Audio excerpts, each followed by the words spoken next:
Hi, I'm Stephen Holder of the St. Petersburg Times here at One Buck Place with Rick Stroud here for the final day of mandatory minicamp. The offseason comes to a close today. We are looking at the progress that we've seen at wide receiver. That was one of the areas they really wanted to make some ground in this offseason. And they have so many young guys, but really coming out of this camp, they really won't have a hierarchy.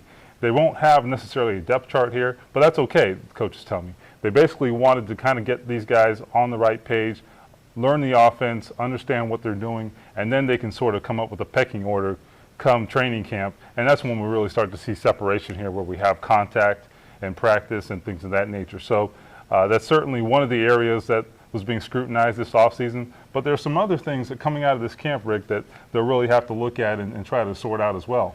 Yeah, well, I think you have to start on the defense in some positions, particularly at safety. You have Sean Jones, who's a free agent from Philadelphia, and he's competing with Sabby Piscitelli. And really through the offseason, those guys have alternated with the first team. And I don't think there's really, a clear-cut decision yet. That'll play itself out going into training camp in the preseason, but I got to believe that Jones is here for a reason, because they're not pleased with Piscitelli's production last year, or lack of production. He's gotten better. Certainly competition will do that. And then on the defensive line, you have some young guys. Obviously they got to figure out who's going to play inside, maybe run out of the tunnel. All three of them will play with Roy Miller and of course Brian Price, and the big guy in the middle is Gerald McCoy. And then at defensive end, Kyle Moore, is he going to be a starter on that side? Who's going to be that other defensive end that they have to create some pressure on the outside? So defensively, some things we need to see, as well as the kicking game. You don't see that in the offseason in minicamp. So there's a lot to decide heading into training camp that we still haven't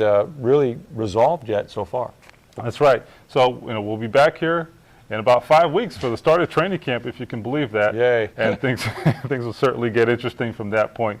In the meantime, stay tuned to TampaBay.com for more updates on the Buccaneers.